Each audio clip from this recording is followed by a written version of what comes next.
बिस्मिल्लाहिर्रहमानिर्रहीम। अस्सलाम वालेकुम। प्रोग्राम इख्तिलाफ राय के साथ मैं हूं इफ्तिखार काज़मी। कोई माने या ना माने, मगर लगता यूँ है कि मीर जाफ़र और मीर सादिक से शुरू होने वाला खान साहब का सफ़र गद्दारी के इल्ज़ामात से होता हुआ अब न्यूट्रल के साथ मेरी कोई लड़ाई नहीं के सामने से गुजर है।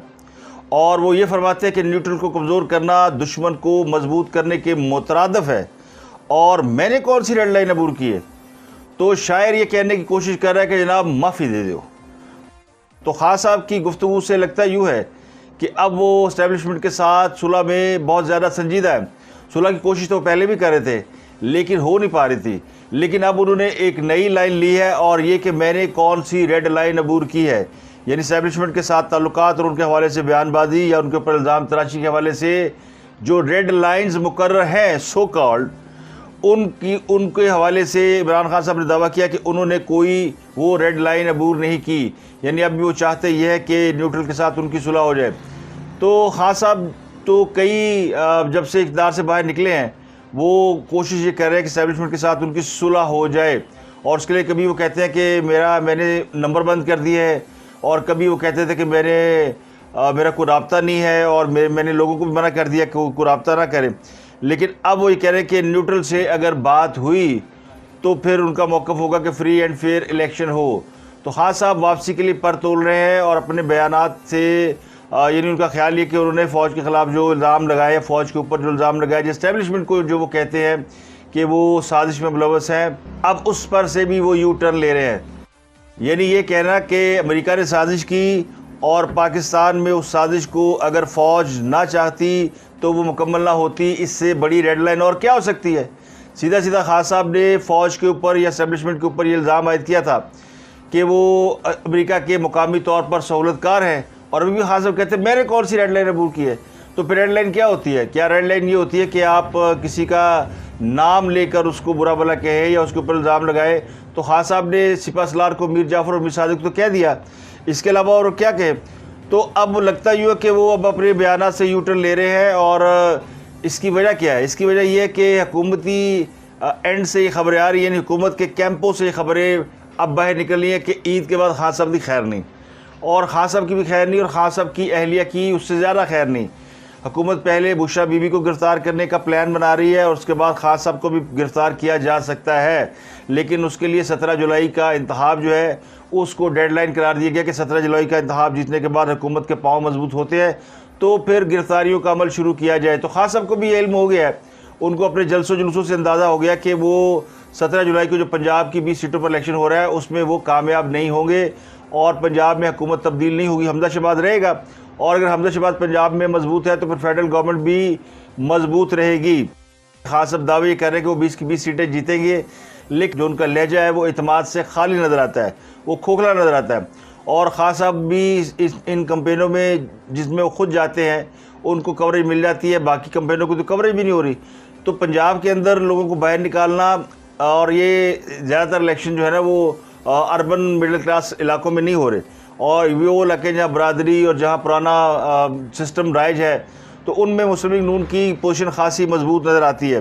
को 3-4 सीटों के ऊपर कांटे का मुकाबला हो सकता है, लेकिन तहरीक इंसाफ को वोटर्स को बाहर निकालना और उनको वोट बैंक में कन्वर्ट करना ये एक बहुत बड़ा यानी चैलेंज है। खान साहब ने कल जलसा भी किया और जलसे में भी उन्होंने कुछ बातें की और उन्होंने एक बार फिर अमेरिका को टारगेट किया और उन्होंने कहा अमेरिका को ऐसा वज़ीर पसंद नहीं आया जो आज़ाद खारजा पॉलिसी लेकर आया हो। तो खान साहब की आज़ाद खारजा पॉलिसी ये थी कि चीन के साथ हमारे ताल्लुकात ख़राब हुए, सऊदी अरब के साथ ख़राब हो गए, मलेशिया के साथ, इंडोनेशिया के साथ, तुर्की के साथ, किस मुल्क के साथ हमारे ताल्लुकात ख़राब नहीं है, और फिर अमेरिका के साथ भी ख़राब हो गए। और यूरोप के साथ तो हमारे ताल्लुकात वैसे ही नहीं थे। आ जाके बरतानिया एक ऐसा मुल्क है जिसके साथ पाकिस्तान के कोई अच्छे ताल्लुकात या पुराने ताल्लुकात थे, क्योंकि बरतानिया इस खित्ते में हुकूमत कर चुका है। बरतानिया के साथ भी हमारे कोई अच्छे ताल्लुकात नहीं रहे। खान साहब ने बड़ी कोशिश की बरतानिया का दौरा करे और उन्हें प्रोटोकॉल दिया जाए, लेकिन बोरिस जॉनसन अपनी मुश्किलात में फंसे हुए थे, तो उनकी जानिब से यानी पॉजिटिव रिस्पॉन्स ना आने की वजह से वो दौरा भी नहीं कर सके और बोरिस जॉनसन की भी छुट्टी हो गई। तो कहने वाले कहते हैं कि जिस लीडर ने 1500 फौजी बगैर पासपोर्ट के एक हफ़्ता इस्लामाबाद में रखे, और इसी लीडर ने अमेरिका के कहने पर IMF के साथ, IMF को वो चीन के साथ जो माहदे किए गए थे वो उसकी कॉपी या उसकी दस्तावेज़ात IMF को दी। यानी जो चीन के साथ हमारे माहदे थे उसकी जो डॉक्यूमेंट्स हैं वो IMF को देने वाले खान साहब हैं, और कहते हैं हमें आज़ादी चाहिए, हमें ग़ुलामी नहीं चाहिए। तो इस अजीम लीडर ने CPEC पर काम बंद कराया और 200 को यानी वो किया। अब उनका ख्याल है कि जी अमेरिका, तो खान साहब ने तो जितनी अमेरिका की सर्विस की है उसके बाद यानी वो इस बात का शिकवा करते हुए जिसको भी खान साहब टारगेट कर रहे हैं उनसे उनका शिकवा ये कि जनाब जो काम मैं कर सकता था वो आपने शहबाज शरीफ से क्यों लिया। तो खान साहब का अमेरिका से या पाकिस्तान की इस्टेब्लिशमेंट से असल शिकवा यही है कि हमसे खिदमत में क्या कमी रह गई थी कि आपने शहबाज शरीफ को वज़ीर-ए-आज़म दे दिया। अगर हम अच्छे मुलाजिम थे और हम अच्छे ग़ुलाम थे और हम आपकी सारी बातें मान रहे थे और आपने जहाँ जिसको कहा हमने अपॉइंट कर दिया, और जब मैं अमेरिका से होके आया यानी इमरान खान जब अमेरिका से होके आए तो वर्ल्ड कप जीत कर आए थे और हर काम जब वो कर रहे थे तो फिर इसके बावजूद वो समझते कि उनको जब इक़्तिदार से निकाला गया है तो किसी ने उनकी मदद नहीं की, और इसी को वो साजिश कहते हैं। मदद ना करना भी साजिश ही होता है कि अगर किसी ने उन्हें नहीं बचाया। तो ख़ासा वो असल में शिकवा उनको ये है कि साढ़े की कमी सी, और फिर ये मौका देखा जाए तो ये शहबाज शरीफ साहब का भी है। शहबाज शरीफ ने का भी यही कह रहा था कि जो काम इमरान खान करके इक़्तिदार में बैठ गए हैं वो काम तो कोई भी कर सकता है, और अगर इन्हीं कामों की वजह से वजारत उज़्मा मिलनी है और हुकूमत में आना है तो ये काम हम भी कर सकते हैं। तो यानी उन्होंने भी थोड़ा सा इस्टेब्लिशमेंट के साथ अपने तल्लुकात को बेहतर किया और अपनी जो पोजीशन है, जो नवाज शरीफ साहब ने एक सख्त पोजीशन ली हुई थी, उस पोजीशन को उन्होंने उसमें से 2 कदम पीछे हट के वो पोजीशन इख्तियार की जो खान साहब ने उस वक्त इख्तियार की हुई थी। तो अब पोजीशन बदल गई है। अब खान साहब नवाज शरीफ की पोजीशन पर जाना चाहते हैं लेकिन वो जा नहीं पा रहे क्योंकि वो उनका बयानिया है नहीं, और वो पीछे हट नहीं सकते क्योंकि पीछे शहबाज शरीफ खड़े हैं और वो जगह वो ले चुके हैं। यानी अगर खुशामद करके नौकरी मिले तो खान साहब को नौकरी नहीं मिलनी, और अगर आंखें दिखा के नौकरी मिले तो खान साहब को नौकरी नहीं मिले। तो ये जाएँ तो जाएँ कहाँ। तो अब एक ही रास्ता रह गया कि फिर से इस्टेब्लिशमेंट के पाँव पकड़े जाए, उनसे सुलह माफ़ी तलाफ़ी की जाए, जो वो कर रहे हैं। और अब उनका चूँकि नाम भी बहुत सी चीज़ों के ऊपर आ गया है, और अभी एक बड़ी साजिश जिसके यानी ताने बाने भी खुल रहे हैं, जो खातून तैयबा गुल जिसको 1.5 महीना इन्होंने हब्से बेजा में वज़ीर-ए-आज़म हाउस में रखा, एक बहुत बड़ा जुर्म है। अगर ये डॉक्यूमेंट से साबित हो जाता है या कहीं से भी इसका एविडेंस मिल जाता है, ईवान वज़ीर-ए-आज़म के रिकॉर्ड से कहीं से भी साबित होता है कि उनको हब्से बेजा में रखा गया या वज़ीर-ए-आज़म हाउस में रखा गया जो उनकी मर्ज़ी और विलिंग नहीं थी, तो भी खान साहब के ऊपर एक बहुत बड़ा केस बनता है। तो खान साहब जो बड़े हाथ पाँव मार रहे हैं और उनके बारे में इतलात ये है कि उनके ख़िलाफ़ केसेस जो है यानी कानून अपना रास्ता बना रहा है और केसेस जो है मजबूत होते जा रहे हैं। एक उनकी जो डिस्क्वालिफिकेशन का केस है वो स्पीकर कौमी असम्बली के पास है, उसका प्रोसेस भी जो है वो कोई 2 हफ्तों बाद 3 हफ्तों बाद वो कंप्लीट हो जाएगा और फिर वो इलेक्शन कमीशन के पास चला जाएगा। तो 17 जुलाई सिर्फ इलेक्शन डे नहीं है बल्कि ये खान साहब के फ्यूचर का भी फैसला कर सकता है, और ये जो मौजूदा रजीम है PDM इसका भी फैसला कर सकता है। तो दोनों उस एज पर खड़े हैं, लेकिन जो एडवांटेज है वो हुकूमत को है, और हुकूमत के जो अभी सर्वे पोल आ रहे हैं, ये जो तजियाकार कह रहे हैं वो ये कह रहे हैं कि जनाब वो सीटें पंजाब की जो 20 सीटें हैं उसमें से मैक्सिमम मुस्लिम लीग नून जीत सकती है। लेकिन ख़ास बड़े बड़े जलसों के बाद ये तवक्को उनके लोग रखे हुए हैं कि वो भी कम बैक कर सकते हैं, लेकिन उनको भी यकीन है कि कोई ऐसी बात नहीं है। मरीम नवाज़ ने अब चूँकि पॉलिटिकल कैंपेन चल रही है तो इंतखाबी जलसे हो रहे, तो मरीम नवाज़ ने भी कल शेखुपुरा में एक जलसा किया और उन्होंने उस जलसे में खान साहब के पर डायरेक्ट अटैक किए। उन्होंने कहा है कि इमरान खान 1.5 घंटा झूठ बोलते हैं, गालियाँ देते हैं, लोगों के नाम बिगाड़ते हैं, लेकिन अपनी कारकर्दगी नहीं बता सकते। तो ये बात किसी हद तक सच है। खान साहब ने अब तक किसी जलसे में अपनी परफॉर्मेंस नहीं बताई, और जो भी बताई वो झूठ बताई। यानी उन्हें ये नहीं पता कि जब उनकी हुकूमत गई थी तो डॉलर 178 का था, या 198 का था, या 188 का था, उनको बिल्कुल नहीं पता। बस वो कहते हैं कि डॉलर मौजूदा हुकूमत के मुकाबले बड़ा सस्ता है। उन्हें ये भी नहीं याद कि वो पेट्रोल को कीमत क्या छोड़ के गए थे, और मौजूदा हुकूमत ने पेट्रोल 250 रुपये का कर दिया है। तो उनको ये पता है कि पेट्रोल महंगा हुआ, कितना महंगा हुआ शायद इसका भी उन्हें अंदाज़ा नहीं है। तो उनके पास कोई उस तरह की परफॉर्मेंस का एज नहीं है, वास इसके उन्होंने इमोशनली लोगों को बकअप किया हुआ है, और अर्बन मिडिल क्लास जो कि उनको फॉलो करती है, जिनमें 2 क्लासेस हैं, एक यूथियाज़ है, एक इमरानडूज़ है। यूथियाज़ वो है जो खान साहब के वोटर और सपोर्टर हैं, और इमरानडूज़ वो है जो उनको पूछते हैं, मानते हैं और उनके लिए कुछ भी करने के लिए तैयार है। जैसे कल एहसन इकबाल साहब के साथ हुआ, एहसन इकबाल साहब कहीं इस्लामाबाद जा रहे थे या आ रहे थे तो बेरा इंटरचेंज पे वक्फा होता है मोटरवे पे, और वो लोग वहाँ से उतर के रेस्ट जाते करते हैं, चाय पीते हैं। तो इसी तरह एहसन इकबाल साहब भी वहाँ चाय पीने चले गए, लेकिन उनको वहाँ पे देख के कुछ इमरान की जो है ना, वो उनके अंदर से वो कीड़ा जो है वो फड़क गया और उन्होंने उनको चोर चोर कहना शुरू कर दिया।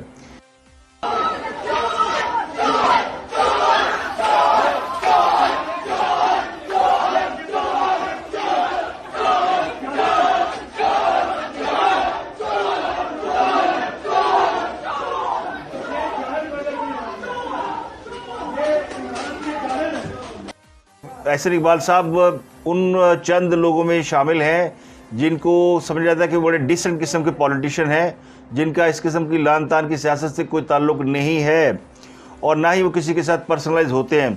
शाहिद खान अब्बासी हुए, एहसन इकबाल साहब हुए, ये इस किस्म के कबीले के लोग जो है वो इंटेलेक्चुअल तो कहला सकते हैं, लेकिन वो ऐसे नहीं कि जिनके ऊपर चोरी के इल्ज़ाम लगाए हों। उन पर एक केस था नारवल स्पोर्ट्स कम्प्लेक्स का, लेकिन वो भी झूठा केस था और उनको उस केस में फिर ये 2 दफ़ा निशाना बने। एक दफ़ा उनको मजहबी मामलात में उनको गोली मारी गई थी और वो बच गए थे, उनको अल्लाह ताला ने बचा लिया। अब उनको भेरा इंटरचेंज पे गालियाँ पड़ गई। इस पे इमरान बड़े खुश है कि देखा हमें जो 25 मई को हमारे साथ हुआ था और उस वक़्त सारे लोग खामोश थे और अब वो थोड़ी सी उनको गालियाँ पड़ी हैं तो लोग जो है बोल उठे हैं। तो मसला ये नहीं कि लोग एहसन इकबाल साहब को गालियाँ पड़ने पर बोल उठे, लोग जो आपकी मुखालफत कर रहे हैं उसकी वजह सोचें, लोग जो आप पे तनकीद कर रहे हैं उसकी वजह तलाश करें। उसकी वजह सीधी सीधी ये है वो रवैये। तो इमरान ने जो कुछ किया उसकी बहरहाल मजम्मत की जानी चाहिए। वो एक फैमिली थी, मियाँ बीवी, और ये एक बड़ी ज़बरदस्त मिसाल है एक ऐसी फैमिली की जिसको पूरी फैमिली को जिस तरह कोरोना वायरस हो जाता है उस तरह उनको कोई यूथिया या मरांडू वायरस हुआ था कि किसी ने भी समझदारी का मुजाहरा नहीं किया कि उनको रोके। तो दूसरी किसी की सियासी मुखालफत की वजह से उसको आप सरेआम बदनाम करें इस तरह निजी महफिलों में, तो वो ठीक नहीं है। जलसे जुलूसों की बात और है, इंतखाबात की बात और है। ये वो मॉडल है जिससे लोग डर रहे हैं कि ख़ास साहब ने लोगों की इस किस्म की तरबियत कर दी है कि वो फिर यानी उनको अखलाकियात भूल गई है। कल को ये बच्चे अपने माँ बाप को भी यही कुछ करेंगे जो आप सिखा रहे हैं, क्योंकि उनको जब छोटे बड़े की तमीज़ का नहीं पता, उनको अपनी लिमिट्स का, अपनी रेड लाइन का नहीं पता, तो आप सारी रेड लाइनें बच्चों को सिखा रहे हैं कि वो तोड़ दे और ख़ुद कह रहे मैंने कोई रेड लाइन नहीं तोड़ी। तो ये बड़ा ही भयानक किस्म का एक वाक़या था, तो जिससे लोगों को ये सबक मिल रहा है कि उनकी जो आने वाली नस्लें हैं उनका मुस्तकबिल क्या है। हाँ साहब, वैसे तो बड़ी तड़ियाँ लगा रहे हैं, जो मुझे गिरफ़्तार करना चाहते हैं तो कर लें, लेकिन उनके अंदर का जो खौफ है ना वो उन्हें बता रहा है कि उनके अंदर। अब उन्होंने एक और बात की, पीपल पार्टी के साथ बैठने से बेहतर है कि मैं अपोजिशन में बैठ जाऊँ। तो वो ज़ाहिर करने की कोशिश करें कि उन्हें शायद कोई ऑफ़र की गई है कि पीपल पार्टी के साथ बैठ जाओ और दोबारा से वो यानी एक नया अलायंस बना लो। तो ये भी कहीं ना कहीं सुनने में भी आ रहा है, एक अच्छी पक्की खबर है कि फ्यूचर की जो अलाइनमेंट है, सेटलमेंट है, वो भी कहीं ना कहीं हो रही है। इसमें मैं बात करूंगा कि क्या वाकई कुछ किस्म की प्लानिंग हो रही है कि बिलावल भुट्टो के साथ कुछ सियासी जमातों को अटैच करके कि एक और नया इत्तेहाद बनाया जा सकता है, क्योंकि ये अलायंस तो साल 1.5 साल चलेगा, लेकिन जो नेक्स्ट इलेक्शन आएगा उसमें अगर ये अलायंस ना हुआ, यानी बुनियादी तौर पर तो पीपल पार्टी और मुस्लिम लीग नून हरीफ है, लेकिन इमरान खान साहब उनके चूँकि एक मुश्तरका दुश्मन है तो वो सारे एक जगह इकट्ठे हो गए हैं। और अगर ये मुश्तरका दुश्मन अगले इलेक्शन तक कमज़ोर हो गया, गिर गया, या इसकी पॉपुलैरिटी जो गिर रही है और वोट बैंक भी अगर नहीं रहता, तो फिर मुकाबला मुस्लिम लीग नून और पीपल पार्टी में ही होना है। तो उसकी भी कहीं ना कहीं कोई तैयारी या कोई ना कोई प्लानिंग कहीं ना कहीं की जा रही है। तो मरीम नवाज़ ने जो शेखपुरा में जलसा किया उसमें उन्होंने ये कहा कि 17 जुलाई को पंजाब के अवाम जो है वो इमरान खान की सियासत को दफन कर देंगे। पंजाब फितरा खान को वोट क्यों देगा, पंजाब गरीब हो गया, पिंकी पीरनी, फ़रग होगी और ये सब अरबपति हो गए, उनके बच्चे भी। और पंजाब के अवाम को हमने मुफ्त बिजली फराहम की तो फितरा खान जो है वो अदालत में चला गया। उन्होंने कहा कि जो नवाला गरीबों के मुंह से खान ने खींचा है, अवाम उसको कभी माफ़ नहीं करेंगे। एक उन्होंने बड़ा दावा भी किया है और उन्होंने कहा जी कि पंजाब के अवाम को नहीं, उन्होंने बल्कि एक और दावा किया मरीम नवाज शरीफ ने कि अगले चंद दिन में वज़ीर शहबाज शरीफ अवाम को बड़ा रिलीफ देंगे। अब वो रिलीफ क्या हो सकता है, ये सरप्राइज़ होगा, लेकिन ये उसी तरह का बड़े उन्होंने हमजा शहबाज के बारे में भी कहा था कि पंजाब के अवाम को बड़ा रिलीफ देंगे। तो हमजा ने पंजाब में 100 यूनिट बिजली या जिनकी 100 यूनिट से कम इस्तेमाल होते थे, 100 यूनिट इस्तेमाल होते थे, उनके लिए बिजली फ्री करने का ऐलान किया था। तो इस किस्म का पैकेज मतवक्को है। और कहने वाले कहते हैं कि पेट्रोल की कीमतों में नुमाया तौर पर कमी जो है वो शायद वो एक बड़ा फ़ैसला है। और एक फ़िगर भी दिया जा रहा है जो अनरियलिस्टिक है कि 70-80 रुपये पेट्रोल की कीमत में कम किए जा सकते हैं, जो मेरा ख्याल है कि ये सिर्फ फेक किस्म की इन्फॉर्मेशन है। तो एक और ख़बर जस्टिस रिटायर्ड जावेद इकबाल के हवाले से कि उनके ख़िलाफ़ इंक्वायरी कमीशन बनाने का फ़ैसला किया गया और इसके बाद एक इंक्वायरी कमेटी कायम की जाएगी जो इस बात का तयन करेगी कि तैयबा गुल नामी खातून ने उन पर जो इल्ज़ाम लगाए हैं उनके हवाले से क्या हक़ाइक़ है। और PAC के इजलास में अगर जस्टिस रिटायर्ड जावेद इकबाल नहीं आते तो उनको फिर उनके वारंट जारी किए जाएंगे और उनको बाकायदा गिरफ़्तार किया जाएगा ताकि इस मामले को हतमी अंजाम तक पहुँचाया जाए। और कुछ ज़रा ये कह रहे हैं कि जस्टिस जावेद इकबाल पैगाम भेज रहे हैं कि वो वादा माफ़ गवाह बन सकते हैं और इस मामले में उनका कोई ज़्यादा कसूर नहीं है। तैयबा गुल के मामले में जो उनकी वीडियो बनी थी उसको इमरान खान साहब ने किस तरह इस्तेमाल किया, उस मामले में वो वॉलंटियर अपना बयान जो है ना वो PAC को रिकॉर्ड कराना चाहते हैं। और तैयबा गुल के मामले में वो समझते हैं कि तैयबा गुल उन्हें माफ़ कर देंगी और इस किस्म की इतलात है कि वो कोशिश कर रहे हैं कि तैयबा गुल के साथ उनकी सेटलमेंट हो जाए और ये मामला किसी न किसी तरीके से इसमें से वो निकल जाए। लेकिन वो कहते हैं ना मकाफ़त अमल है, जो कुछ जस्टिस जावेद इकबाल, उनको वैसे जस्टिस कहना तौहीन लगता है, अब तो उनको हाल ही अगर जावेद इकबाल कहा जाए तो ज़्यादा बेहतर है, क्योंकि उनकी पूरी ज़िंदगी को अगर आप देखें तो तनाज़ात से भरपूर है। उनके एक भाई ने लाहौर में अपने वालिदैन को कत्ल कर दिया था, ये बड़ा मशहूर केस है, ये वही जावेद इकबाल साहब है। तो उनकी भी लगता है कि वो साइकोलॉजिकली कोई प्रॉब्लम है और वो एक बड़े ओहदे पर बैठ गए, लेकिन उन्होंने अपने इख्तियारात का जो नजायज़ इस्तेमाल किया वो पाकिस्तान में इख्तियारात के नजायज़ इस्तेमाल की एक बहुत भोंडी मिसाल है और लोग उस पर बड़े नाखुश हैं। और ये भी कहने वाले कहते हैं कि जस्टिस जावेद इकबाल को गिरफ़्तार करने में अभी बहुत सी ताकतें हायल हैं, वो कोशिश करें कि हुकूमत उन्हें गिरफ़्तार न करे बल्कि उन्हें वादा माफ़ गवाह के तौर पे ट्रीट कर ले या उनको कम से कम इस मामले में फेस सेविंग दे दे। तो फेस सेविंग कोशिशें की जा रही हैं। अब देखते हैं कि उनको, लेकिन ईद के बाद इंक्वायरी कमीशन जो है वो बैठेगा और इस मामले को देखेगा और दूध का दूध और पानी का पानी करेगा।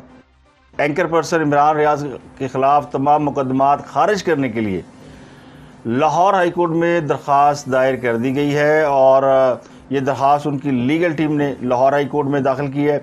इमरान रियाज खान को कल लाहौर मुंतकिल किया गया था और उन्हें लाहौर के मुकामी थाने में रखा गया है। अभी जब मैं वीलॉग कर रहा हूँ तो ये केस की समाअत जारी है और मीडिया को निकाल दिया गया है। जो इतलात है कि वहाँ पे इमरान रियाज की फैमिली को कब्र अदालत से बाहर भेजा गया और मीडिया को निकाल दिया गया। काफ़ी रश है और काफ़ी लोग वहाँ पे मौजूद है उनकी केस की समाअत के दौरान।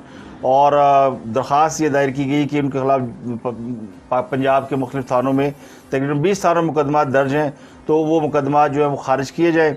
अब तक के लिए इतना ही। आपसे मुलाकात होगी अगले व्लॉग में। अपना गिरदोनवा के लोगों का बहुत ख्याल रखिएगा।